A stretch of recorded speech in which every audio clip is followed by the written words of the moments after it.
Welcome to Vani வீட்டு சமையல். இன்றைக்கி பார்க்க போகிற ரெசிபி வந்து ஒரு கஞ்சி ரெசிபி. அதாவது மட்டை குருணை அரிசி.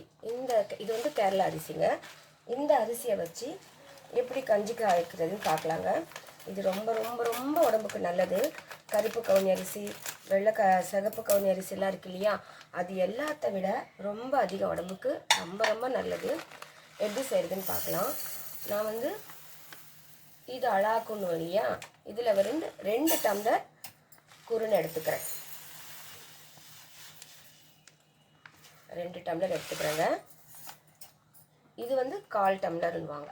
ஓகேவா? இந்த 1/4 டம்ளரில் 2 வந்து பச்சைப்பயிறு, பச்சைப்பருப்பு, அதாவது பயத்தம் பருப்பு ஒன்று இல்லையா, அது நீங்கள் பச்சை பயிரோட எடுத்துக்கலாங்க. ரொம்ப நல்லது இன்னும் உடம்புக்கு. நான் வந்து இன்றைக்கி இதுதான் எடுத்திருக்கேன். இதை பாருங்கள், இது 2. ஓகேங்களா? 1 டம்ளர் போட்டிங்கன்னா நம்ம குருணை வந்து 1 டம்ளர் போட்டோம்னா இந்த 1/4 டம்ளர் பச்சை பயிறு சேர்த்தா போதும். அதாவது 2க்கு அரை டம்ளர் சேர்த்துருக்கேன். இதை வந்து மீடியம் இதில் வச்சு நம்ம கொஞ்சம் வறுத்துக்கலாம். கொஞ்சம் வாசனை வர வரைக்கும் வறுத்துட்டு அதுக்கப்புறமா ஒரு 2 வாட்டி கழுவிட்டு 1 கப்புக்கு 3 கப்பு இல்லை 4 கப்பு தண்ணி வச்சு 4-5 விசில் வர வச்சு எடுத்துட்டு அதுக்கப்புறமா என்ன பண்ணுறதுன்னு பார்க்கலாம். நம்ம கஞ்சி காசும் போதே, அதாவது வேக வைக்கும் போதே இதில் என்னென்ன சேர்க்கணுன்றதையும் நான் சொல்கிறேன். இதை ஒரு வாட்டி வறுத்துட்டு பார்க்கலாம். இப்போ பாருங்கள் எந்த அளவுக்கு வறுத்துருக்கு பாருங்கள். நல்லா வறுபட்டுருக்கு. இதை பாருங்கள், இந்த மாதிரி நல்லா வறுக்கணும். வறுத்தாதான் நல்லா வாசனையாக இருக்கும் கஞ்சி. 2வது வந்து அந்த பிசு இல்லாமல் ரொம்ப நல்லாயிருக்கும். இது உடம்புக்கு ரொம்ப நல்லது. கண்டிப்பாக செஞ்சு கொடுங்க பசங்களுக்கு, நீங்களே சாப்பிடுங்க. இந்த அளவுக்கு வறுத்தா போதுங்க. இப்போ இதை வந்து நான் ஒரு 2 முறை கழுவிட்டு தண்ணி ஊற்றி வேக வைக்கலாம். இல்லை குக்கரில் தான் பண்ணுறதா இருந்தால் நான் ஒரு 5 இல்லை 6 விசில் வர வச்சுட்டா நல்லா குழைய வெந்துடும்.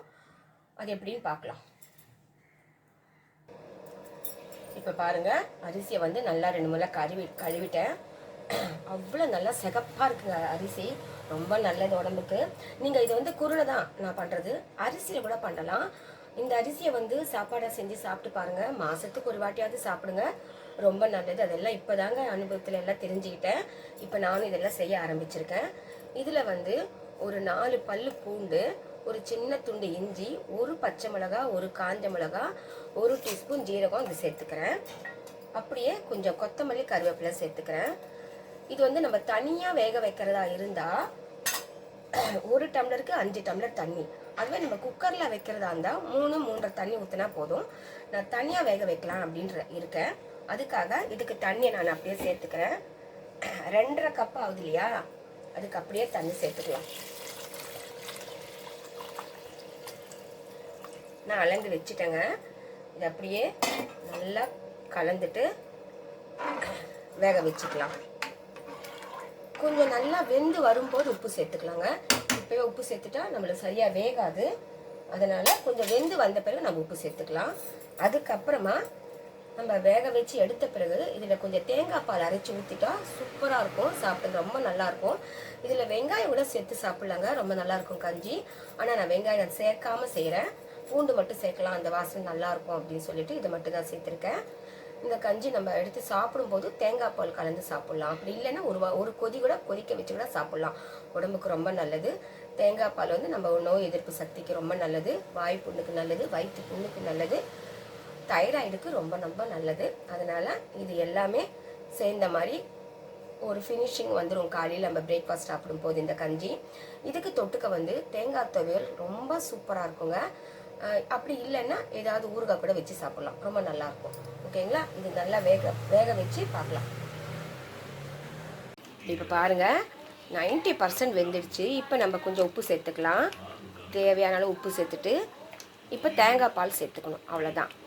உப்பு இன்னும் கொஞ்சம் சேர்த்துக்கிறேன். இப்போ பாருங்கள், நான் வேக வச்சு ஒரு 5 நிமிஷம் ஆயிடுச்சு. இப்போ வந்து தேங்காய் பால் கொஞ்சம் சேர்த்துக்கலாம்.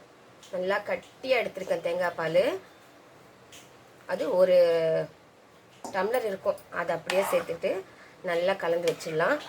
இந்த அளவுக்கு போதுங்க. செம்ம டேஸ்டான நம்ம கேரளா மட்டை அரிசி கஞ்சி ரெடி. சூப்பராக இருக்கும். இதுக்கு வந்து சிம்பிளாக நான் தேங்காய் துவையல் சொல்கிறேன்னு சொன்னேன் இல்லையா, அதுக்கு என்னன்னு பார்க்கலாம். இப்போ வந்து தேவையான அளவு தேங்காய் எடுத்திருக்கேன். அதில் வந்து கொத்தமல்லி, கருவேப்பிலை, 2 பச்சை மிளகா, உப்பு, புளி, இவ்வளோதான். இது எல்லாத்தையும் அரைச்சிட்டிங்கன்னா போதும். துவையல் சூப்பராக இருக்கும், ரொம்ப நல்லாயிருக்கும்.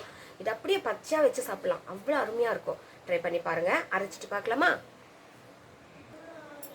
இப்போ பாருங்க, துவையல் ரெடி ஆகிடுச்சு.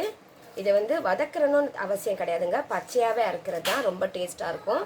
இது சாதாரண சூடாக சாதத்தை கூட நம்ம இதை பிசைஞ்சு சாப்பிட்லாம், ரொம்ப டேஸ்ட் அட்டகாசாக இருக்கும். இதுக்கு நம்ம தாளிப்பு கூட தேவையில்லைங்க, அப்படியே இந்த கஞ்சிக்கு இந்த துவையலை தொட்டு சாப்பிட்டுட்டா அருமையாக இருக்குங்க. உங்களுக்கு பிடிச்சிருந்தால் லைக் பண்ணுங்கள், ஷேர் பண்ணுங்கள், கமெண்ட் பண்ணுங்கள். மறக்காமல் என் சேனலை சப்ஸ்கிரைப் பண்ணுங்கள். அருமையான ஹெல்த்தியான டேஸ்டியான பிரேக்ஃபாஸ்ட் ரெசிபி ரெடி ஆச்சுங்க. வாங்க நம்ம எல்லோரும் சாப்பிட்லாம்.